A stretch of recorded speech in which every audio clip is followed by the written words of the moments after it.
ورحمۃ اللہ وبرکاتہ۔ بسم اللہ الرحمن الرحیم۔ الحمد للہ الذی وحدہ الذی نصر عبدہ والصلاة والسلام علی من لا نبی بعدہ، اما بعد فأعوذ باللہ من الشیطان الرجیم، بسم اللہ الرحمن الرحیم۔ ورفعنا لك ذکرک، صدق اللہ العظیم۔ کون کرتا ہے یہ دعویٰ کہ بڑی ہے دنیا، کون کرتا ہے یہ دعویٰ کہ بڑی ہے دنیا، میرے سرکار کے قدموں میں پڑی ہے دنیا۔ صدر محترم، اسٹیج پر رونق افروز علماء کرام اور سامعین اعظام، آج میں آپ حضرات کے سامنے ایک ایسی بابرکت ذات کا تذکرہ کرنا چاہتا ہوں کہ جن کے طفیل میں یہ دنیا سجائی گئی، کائنات سنواری گئی، سارے عالم کو ان کے صدقے میں بنایا گیا۔ وہ اگر نہ ہوتے نہ زمین ہوتی نہ آسمان ہوتا، نہ یہ چاند ہوتا اور نہ سورج ہوتا۔ الغرض محمد نہ ہوتے تو کچھ بھی نہ ہوتا۔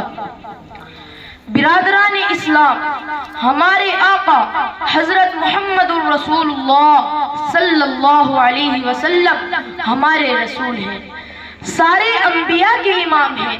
ہمارے رسول کا مرتبہ سب سے بڑا ہے۔ ہمارا ایمان ہے کہ خالق کائنات کے بعد محمد الرسول اللہ کا ہم رتبہ نہ کوئی ہے اور نہ ہی صبح قیامت تک کوئی ہو سکتا ہے۔ ایسے معظم نبی اور شہنشاہ دو جہاں کی ہم کیا عظمت بیاں کر سکتے ہیں۔ علامہ سعدی نے کہا کہ یا صاحب الجمال و یا سید البشر من وجهك المنیر لقد نور القمر لا يمكن الثناء كما كان حقه۔ بعد الخدا بزرگ تو یہ قصہ مختصر۔ تو عارف باللہ مولانا شاہ جمال الرحمن صاحب نے کہا کہ قلم میرا قاصر زباں میری عاجز، قلم میرا قاصر زباں میری عاجز، محمد کی عظمت بتاؤں میں کیسے، ہے محبوب رب وہ امام رسول وہ، فضائل مکمل سناؤں میں کیسے۔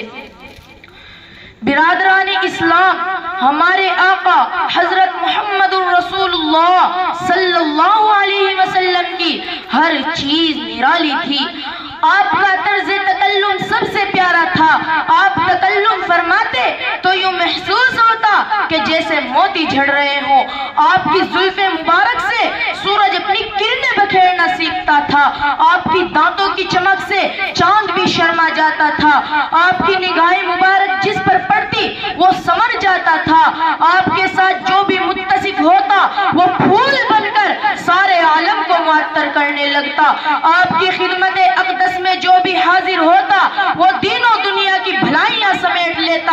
آپ کو جو آنکھیں دیکھ لیتی تو ان آنکھوں کو ساری دنیا بے نور نظر آنے لگتی۔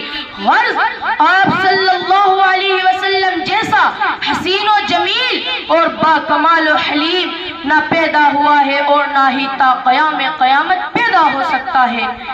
اس لیے کہ خالق ارض و سماوات نے جس سانچے میں ڈھال کر آپ کو بنایا، خالق دو جہاں نے آپ کے بنانے کے بعد اس سانچے ہی کو توڑ دیا۔ نہ پیدا ہوا ہے کوئی مثل ان کا، نہ ہوگا کوئی تا قیام قیامت۔ نہ پیدا ہوا ہے کوئی مثل ان کا، نہ ہوگا کوئی تا قیام قیامت۔ بھلا پھر بتائے کوئی مجھ سے اتنا، مثال محمد دکھاؤں میں کیسے۔ اے عاشقان رسول، کیا تم نے میرے رسول سے عشق کیا؟ ارے ہم کیا عشق کریں، خالق کائنات رب ذوالجلال خود آمنہ کے لال سے عشق فرماتا ہے۔ ارے جس کا عاشق خدا ہو اس معشوق کی مثال نہیں، ایسا نظیر نہیں کہ معراج کے موقع پر میرے آقا نے اللہ سے سوال کیا، اے پیارے اللہ، تو نے ابراہیم کو اپنا خلیل بنایا، موسیٰ کو کلیم بنایا، داؤد کو اپنا خلیفہ بنایا اور سلیمان کے لیے ہواؤں کو مسخر کر دیا، اے پیارے اللہ تو نے میرے لیے کیا کیا؟ اے عاشقان مصطفیٰ ذرا دیکھو شان مجتبیٰ، کیا سوال ہے سوال مصطفیٰ؟ تو اللہ نے بھی اتنا اعلیٰ جواب دیا، جعلتک فاتحا وخاتما رفعت لک ذکرک وضعت عنک وزرک۔ اے میرے محبوب، ہم نے آپ کو مفتوح نہیں بلکہ فاتح بنایا ہے، نبی ہی نہیں بلکہ خاتم النبیین بنایا ہے، آپ کا ذکر بلند کر دیا ہے۔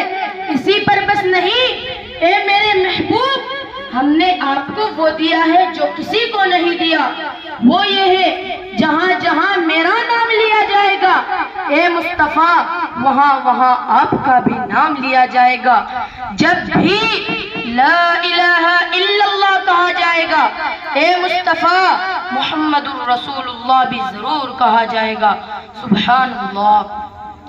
شمع رسالت کے پروانوں، آپ ذرا غور کرو کہ آدمی اپنی ناموری کے لیے کیا کیا کرتا ہے، بے پناہ پیسہ خرچ کرتا ہے، مال و دولت کا انبار لٹا دیتا ہے اور ہر وقت اس فکر میں رہتا ہے کہ اس کا نام روشن ہو جائے، مگر قربان جائیے سرکار مدینہ، کونین کے نگینہ، یتیم آمنہ، آقائے نامدار، مدینے کے تاجدار، اللہ کے رازدار، کونین کے سرور، ساقی کوثر، شافی محشر، محبوب رب اکبر، احمد مجتبی محمد مصطفیٰ صلی اللہ علیہ وسلم پر کہ اللہ نے فرمایا اے مصطفیٰ تمہیں کچھ کرنے کی ضرورت نہیں، تمہارا نام ہمارے نام کے ساتھ منظوم رہے گا۔